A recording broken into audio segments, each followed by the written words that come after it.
Really appreciate it. You're welcome, mate. You're doing some good stuff. I like it. Well, we're trying to do some different bits.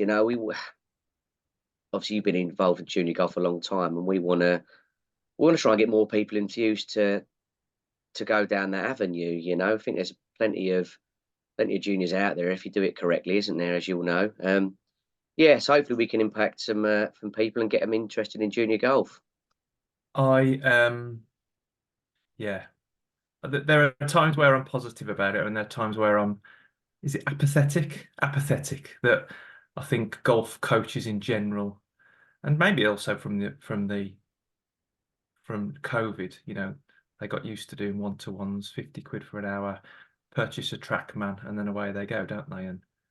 And yeah, sometimes I'm positive, sometimes I'm apathetic about it. Depends what time of the day it is.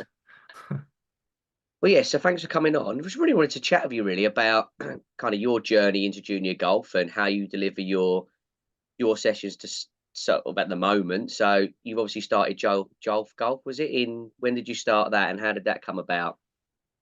2011, we set Jolf up. So I'd the previous year I'd left a sort of a club pros job that I'd been at for a long time, and for a few years before that, I'd started to become more interested in delivering better quality junior sessions, primarily because it started because my daughters began ballet, and at the time I was delivering £5 roll-up sessions, and having two people turn up and 20 people turn up, so it was sort of feast and famine. And what I realised, and she started doing ballet, and before she'd even started, we'd outlaid for a term's worth of sessions, we'd outlaid for all the equipment, and we didn't even, not the equipment, the clothing, we didn't even know whether she was going to enjoy it. And I thought there's something a bit wrong here. But I also thought if I'm going to charge more and if I'm going to do it more, I'm going to need to be better at it. And at that time, I also started doing some work in schools. So I got asked, through school sports partnerships, and there was a shed load of funding available that they'd just give you. And I got some good contacts within the local area. And then, so it slowly developed, did more and more. I did probably two things that prompted me to maybe think about things in a different way was a number of LTAD seminars that I went on, because that was kicking around with England Golf. Yeah. LTAD was the sort of big thing that back then at the time, and also TPI. So I looked into LTAD, went and did TPI level 1 and then junior 2. I went to Sweden to do it, actually. I spent Christ knows how much money. And then started to consider, and understand a little bit more about children. So the golf bit of it, I think people think far too much about them. People don't necessarily understand how children learn, how children develop, what they enjoy, what they don't enjoy. And then I then started to coach full time, coach county squads, national squads, players, as well as doing school stuff. So I was jack of all trades and master of none, really, which I still probably consider a lot of golf coaches, this sort of cradle to grave coaching. I can do it all, which Mm. I suppose if you're coaching on a driving range with a 7-iron, then you probably can. But if you're looking at the specialism that's needed to deliver to, I don't know, 30 reception children, or in a specialist setting, or to a tour player with TrackMan 3D force plates, then you can't be, you can't do a good job to everybody. And then when I left Mid Sussex and then I went to Horsham, I was asked, or myself and a colleague, Jonathan Shipstone, we were given the opportunity to write a new program. So at that particular point, they were delivering YMG still, Yeah. and I think anybody who was keen on junior golf over, I don't know how many years ago, has delivered YMG because it was nicely packaged, nicely boxed. But the guy who was sort of running the academy there, Mike York, asked us to put something together. And the premise was that we wanted the children to be in charge of their own experience.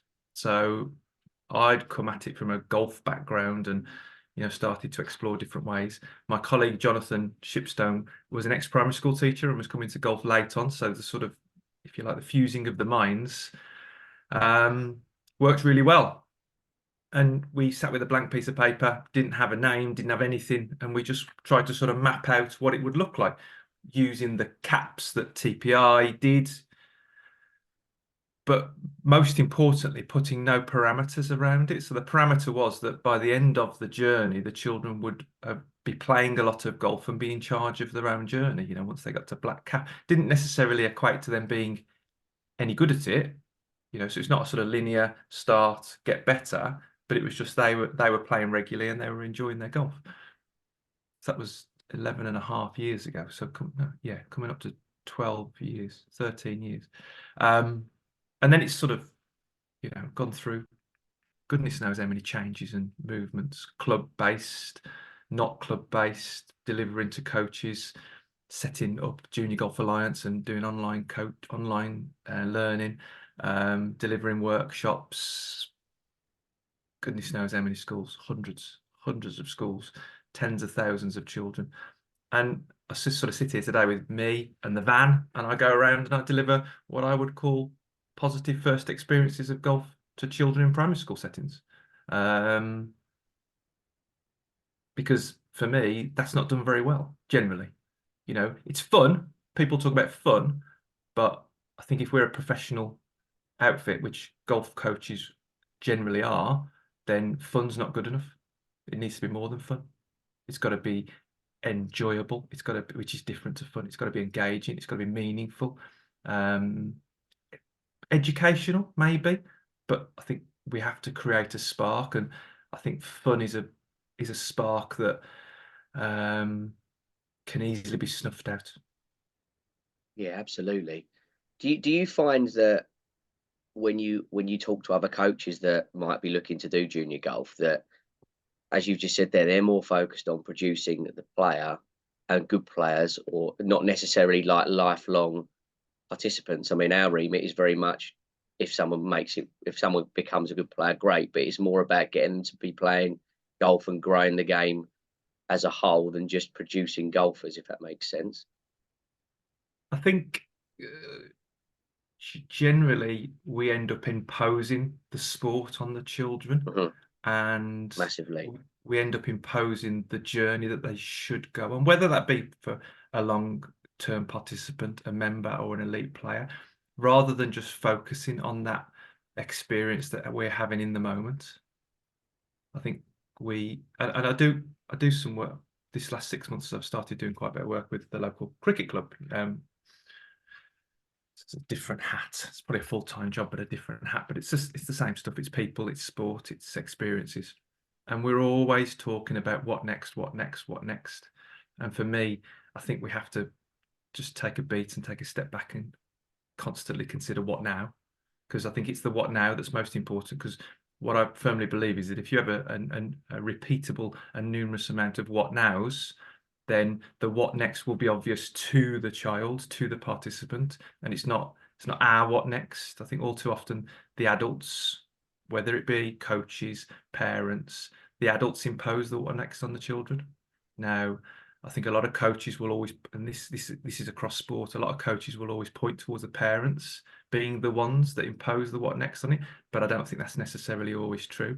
I think if we're a sort of a band of coaches who are in a sort of a position of authority, if you like, we have to be very, very careful that we're not the ones imposing the what next on children, because I think adults, family members, other adults end up following the lead of the coaches. Yeah, absolutely. They see him as an authoritative figure, don't they? And they kind of try and go down those lines. Yeah. So go on. Sorry. No, I just think if we are a group of coaches, whatever sport, I think we always blame the family members and the parents rather than taking a look at ourselves in the mirror. I used to talk regularly at one of the facilities we're at and say, you know, we have a real job as soon as that participant child, whoever it is, walks through that door, you know, how we interact with them, what we do, because that moment we never get back. That first experience we never get back. Now, if that first experience is then, you know, you can come in, you can join, you can get a handicap, you can play competitions, we'll make you into a good player. Well, there you go. You've already imposed something on people. Rather than come in, what's your name? What do you want to do? What do you know? you know, asking them the questions, seeing who they are, finding out their backstory, and then how can we facilitate enjoyment and meaningful experience for them as they go along? Because, you know, at the end of the day, golf's just, it's just A to B and bat and ball, wherever you do it. It's nothing more than that. Yeah, absolutely. You're right in what you say there about, you know, when we have new people walk through the door, their first experience, you want, yeah, hello, young man, what's your name? You try and get to know them first before even doing anything. It doesn't even matter about the golf, does it? The first session, it's just golf's there, but you're just trying to get them to enjoy actually doing what they want to do whilst they're there. Just Mm, connecting on a human level, and that's not just even with the child. That's also with the family parents, members that come along, the siblings. You know, because I think if we do a good job, then you don't just engage the child in the sport, you engage the whole family and the outer family as well. Because, you know, I'm sure you're the same. You go into schools, and if you did ask I don't tend to, but I do to individuals, you know, have you played golf before? Oh yeah, I've played with my granddad. I mean, that is the most common thing that children say. They don't say, I played with my mom, I played with my dad. They often say, I played with my granddad, I played with my grandma. And we miss yeah, they do. that. You're right. As a sport, we miss that. We miss the fact that actually it's probably the grandparents they're going to go and play with. Mm. We So always like that's go on. Sorry, go on. it's that extended family that I think we have Yeah. to understand. Oh, aunties, uncles, and friends, and then you start to see that actually it's so much more than just that child there. Mm. Way more of a reach there. So going back to your stuff in schools, then obviously we followed you for a very long time, and the stuff you do is amazing. Probably differs a bit to what we would do a little bit. But how have you got to that kind of stage? Did you look, like you said earlier, did you look at it more from the human being aspect and how you set your sessions up? Because they're, you know, they look visually look unbelievable. The stuff you set up, there's so much things for the kids to do, activities, different size putters. I love the way you get them to do different things with different clubs. It's just, yeah. How did you come to that decision to go down that line instead of like your mainstream? Oh, we're going to do X, Y, and Z golf related. I think again over the years I've done it all. You know, I've done dishes and domes, I've done dominoes, I've done cliffhanger, and you know, set those cones up, and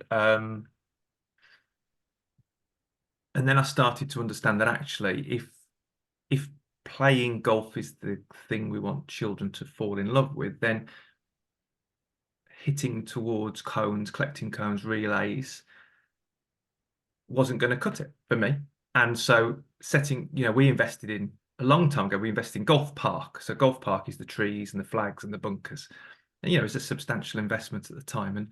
But what it allowed us to do, it allowed us to set up a golf course. Now, whether you do that with cones, but for me, I'd been to so many schools where we'd set it up and the children would come over and go, what are we doing today? So it could be rounders, it could be hockey, it could be cricket, it could be football, because of the cones. And talking to the owner of Factory 11 who built Golf Park, he did the same thing 20 plus years ago around we need to create that stimulating, exciting environment for them to come in to go, right, wow, this is good stuff. And with the golf park, it then allowed, you know, 6-hole golf course where here's the club, here's the ball, here's the start place, here's the end place, go and play on a school field, on a playground, on a hall, in a hall. Then we would then lift that up and then go and put that at the golf course. So the environment was the same.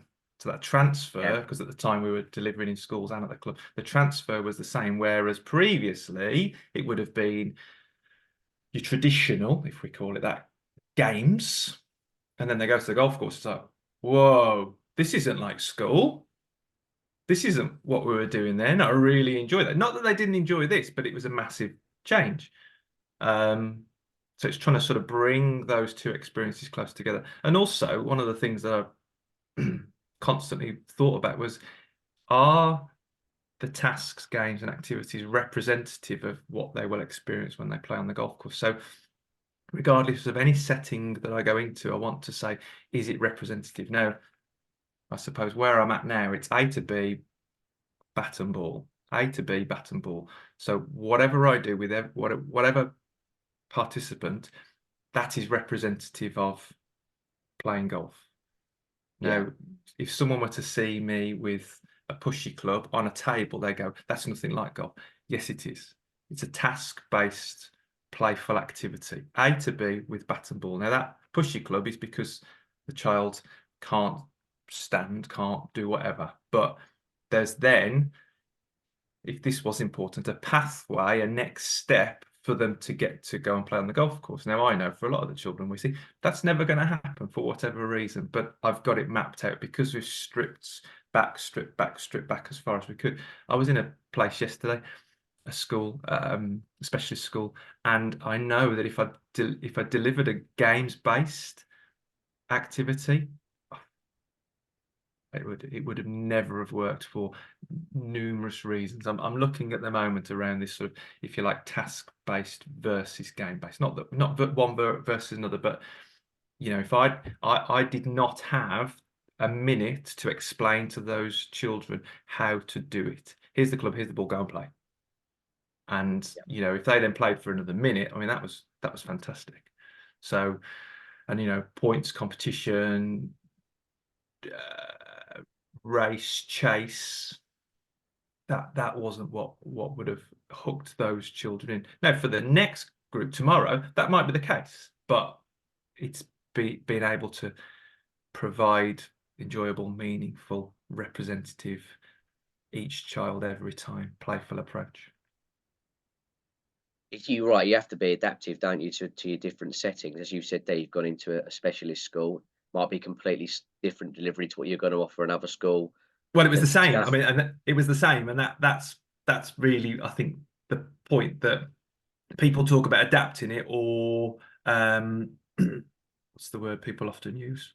Can't remember the top of my head. But you know, you using ways to differentiate the activity. Whereas if you strip it back and present it to children in its simplest form, and I think this is the kicker, it allows them to adapt the activity, not for me to adapt it.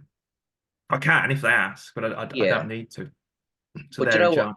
After watching one of your videos a little while ago, I went in and I did a session to a school that I've been working in for a long time. New group of kids. They've been doing golf 3 or 4 weeks. But I went in there and I gave them 2 short clubs and 2 left-handed clubs, and gave them cones, balls, hoops, whatever they wanted to do. I said, "Right, you go and create a game and play what you want to," and the engagement levels were unbelievable. I was actually taken aback by it.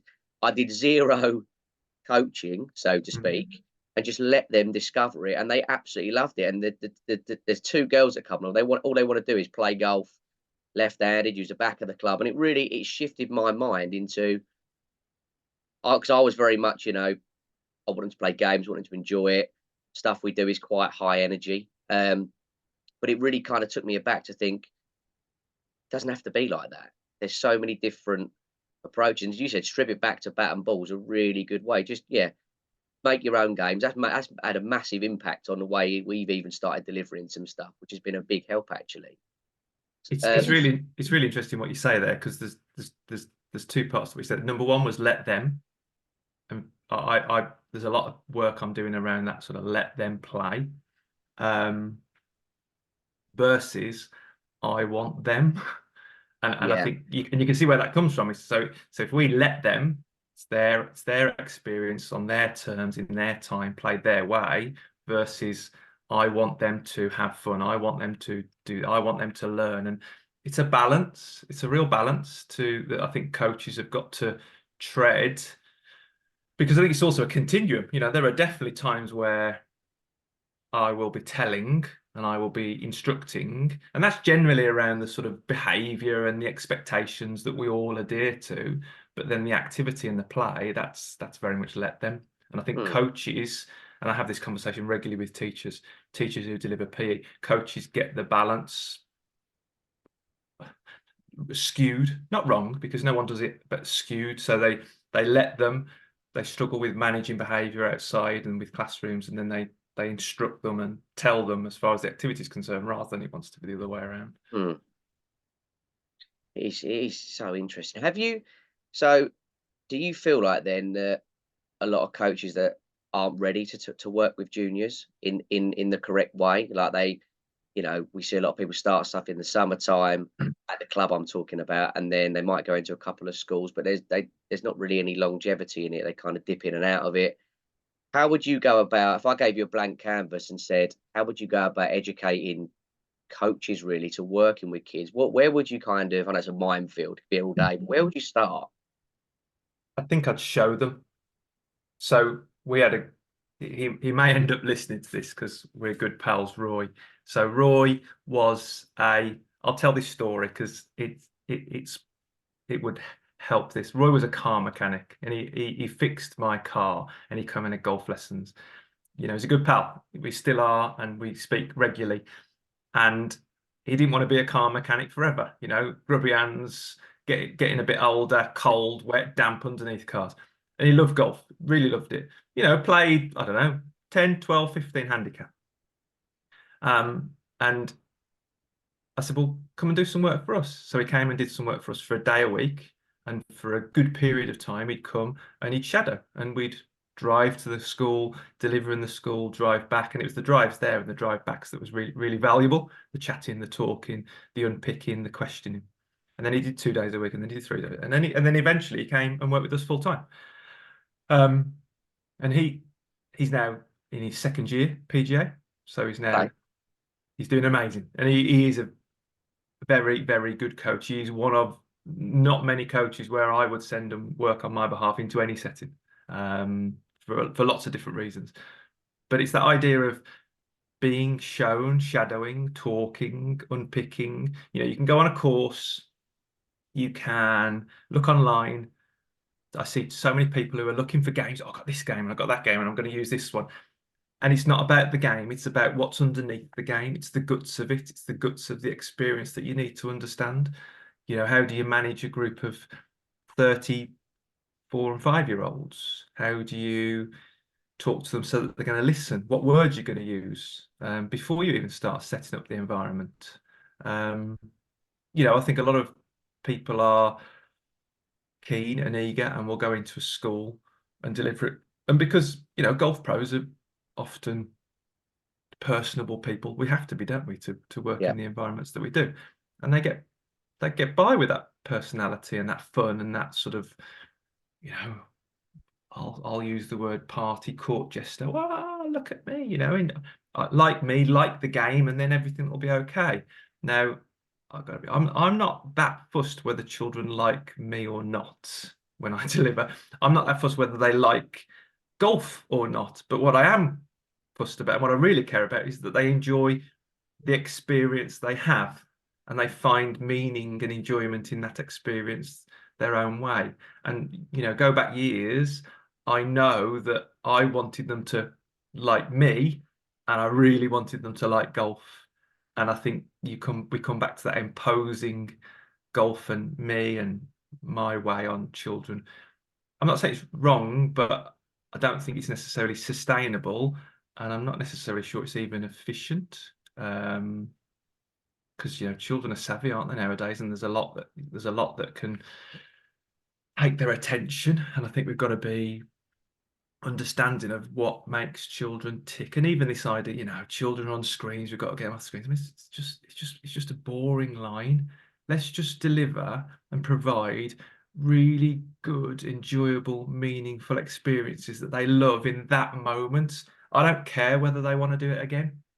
But what I do care about is if they do have the opportunity to do it again tomorrow, next week, next month, 10 years, they'll go, oh, I remember doing golf.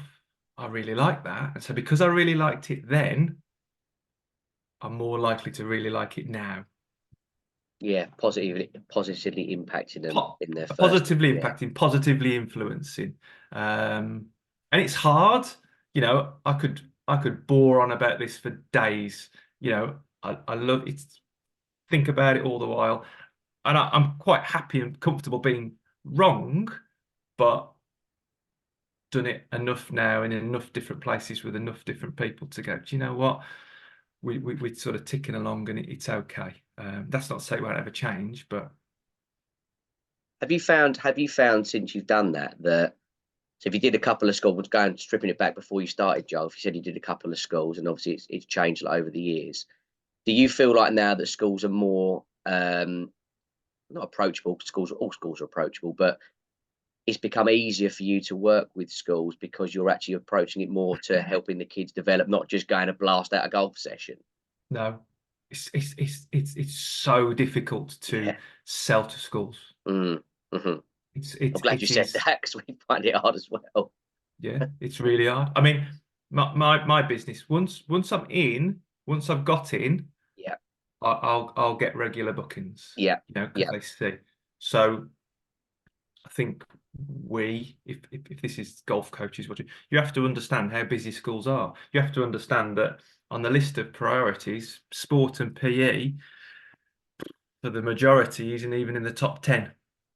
Mm, You know, even for possibly the PE coordinator. So and if people have exception to that, I'm happy to share the experiences I've had and continue to have. But Ofsted send responsibilities, lunchtime duties, staffing, money, budgets, maths, English, science, SATs. There's 10 things already before you even got to PE.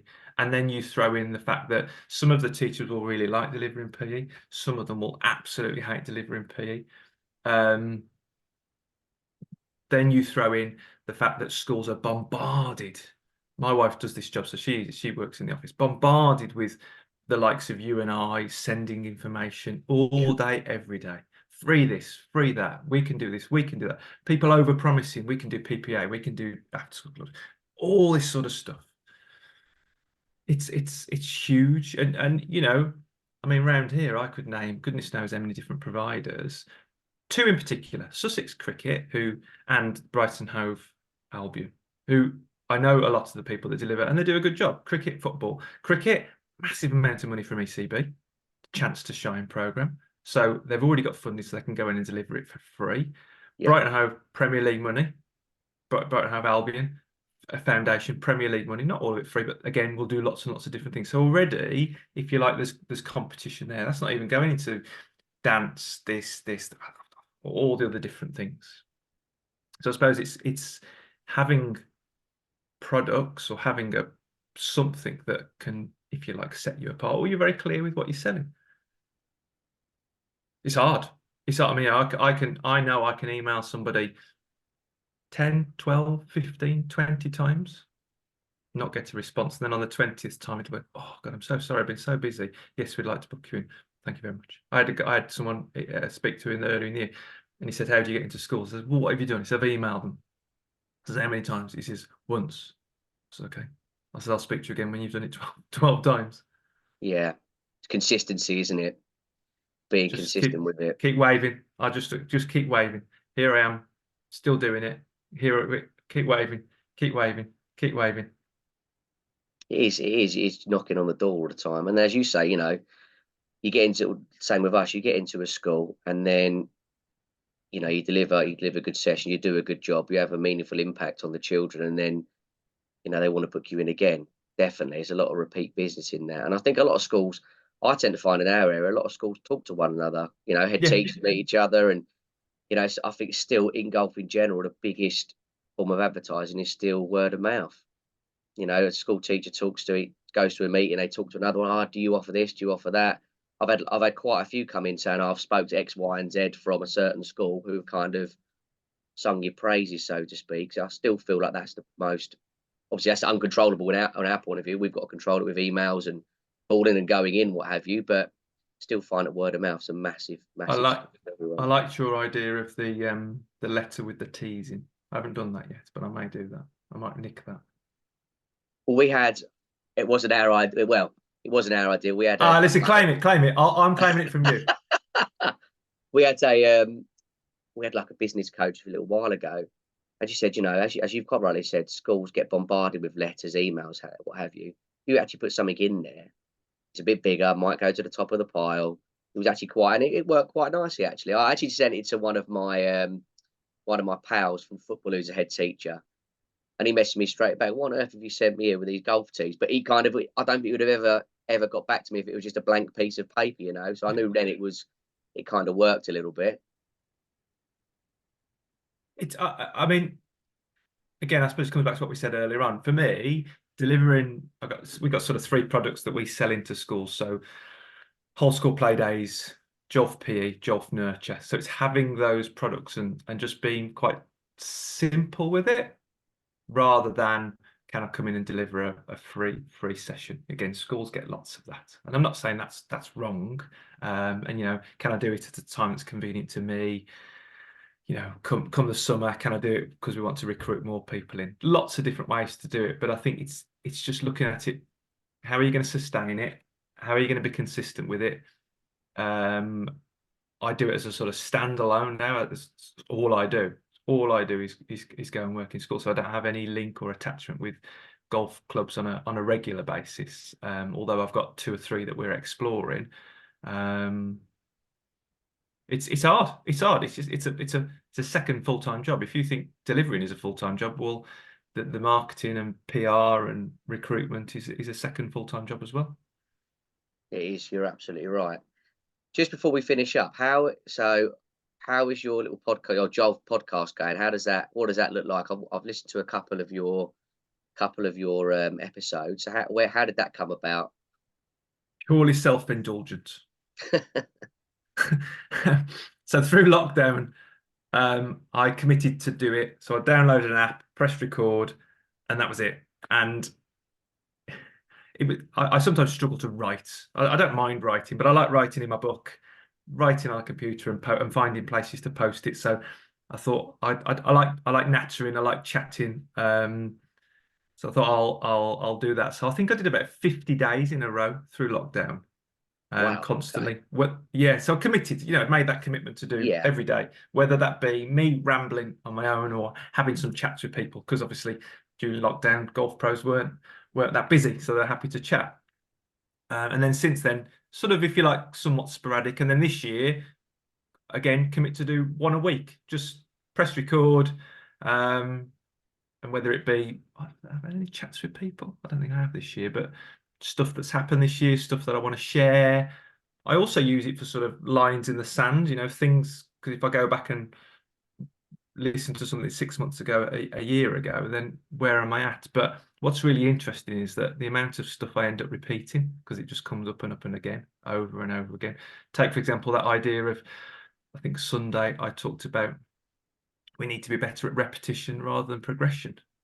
Children need repetition, and as adults, we're all too quick to impose progression on them so regularly. Move them forwards. They've got to learn this, they've got to learn that to then get better. This was a meeting we had at the cricket club last week. Is what are the progressions we need? And I'm like, don't even worry about progressions. Just repeat. Just find a million different ways to repeat the same thing. Cricket being harder than golf. Cricket's harder to coach than golf because it's much more multidisciplined than golf. You got to throw, you got to catch, you got to bat, you got to bowl, you got to understand the game. Whereas golf's balls on the floor in front of you, just hitting it to the side every time. Yes, in lots of different ways, but it's easy to repeat that. Whereas in cricket, the guys are finding it quite difficult to find lots of different ways to repeat. So the podcast is just a commitment that I make to myself to record every week, and we will.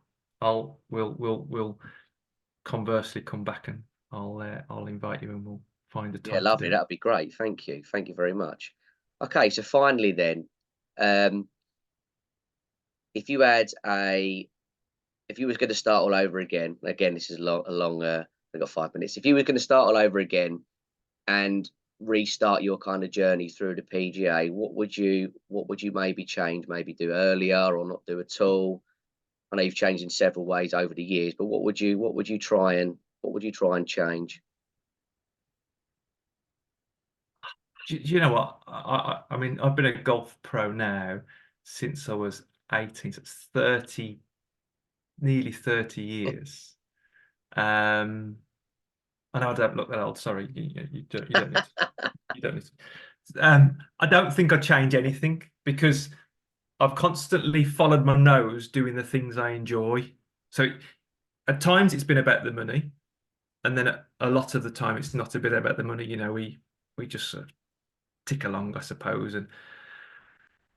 But I've constantly sort of followed my nose doing the things that I enjoy, and then the stuff that I haven't enjoyed, you know, in some ways probably stepped back from or bypassed. Or, I mean, Jolf's been everything. You know, I wake up every single morning and Jolf takes, you know, my running takes over and a bit of the cricket club takes over and family take over. But, you know, there isn't a day where I don't sort of think about something or write something down or post something. And I've sort of found my niche. Now, would I have liked to find my niche earlier? Maybe. I don't know, but I also don't know that if I hadn't have gone through, I don't know, you know, county coaching, head county coach, doing some England stuff, ace coaching years ago, you know, coaching some people, played at sort of quite a good level, coaching people locally, coaching at lots of different places, looking at coaching on the golf course versus the driving range. If I hadn't have done all that, I'm not sure I'd necessarily know what I know now. Yeah. But I've said to a lot of coaches in the past, it's a bit like what I say to the children: play lots of different shots in lots of different ways with lots of different people in lots of different places with lots of different clubs. So I suppose if you're going to coach lots of different people in lots of different places in lots of different ways. Now, if you think you're going to get better as a coach by standing on a driving range with a lent on a 7-iron with a track man in the same place, just giving the same lesson, because you're going to, not you, the coach is going to become a byproduct of their environment. Yeah. Because I know that, because I'm a byproduct of my environment. The different environments I go into, I've become a byproduct of that, you know. So I know that I have to be able to adapt. And I know that for me, a task-based play session is the way, because I can set it up quickly, I can adapt it, I can change it. Now, I then know why people coach in a certain way if they're on a driving range lent on a 7-iron. Because someone turns up, you've got half an hour or an hour, whatever it might be, watch them hit some balls. Oh, I know what you need. The numbers say this. This is what we'll do, and so on and so forth. Whereas when I did adult coaching, we would always go and play golf, always, and we would use the driving range for something specific to what we've seen on the golf course. I'm seeing the same in cricket. I spend a lot of time with my son and with the cricket club. Is that cricket club net practice, net coaching. Coaches seldom watch players play cricket. Same as golf. Coaches seldom watch golfers play golf. Very true. No, you're bang on there. It's the environment, isn't it? It's easy to knock out a half-hour lesson than it is to go and watch and play. It's less time consuming, etc. But yeah, it's the Horcrux of it. You've got to watch them, as you say, play with bat and ball first. A to B. How many different ways can you move the ball from A to B? I'll certainly be taking that on board. Right. Well, thank you very much for your time. Welcome. It's been good. Cut it now. Yeah. Thank you very much for talking. Yeah. Please, when you're ready, I'll try and I'll definitely jump on your podcast with you. That'll be great. Keep banging out all that content. We'll keep trying. Yes, Mr. Astle's got us on quite a tight regime. It's been good actually. I've been enjoying it, so we'll keep it going. Definitely. Nice. Thanks, Jack. Cheers, Neil. Thank you very much. Have a good one. Bye bye. Take it easy. Bye.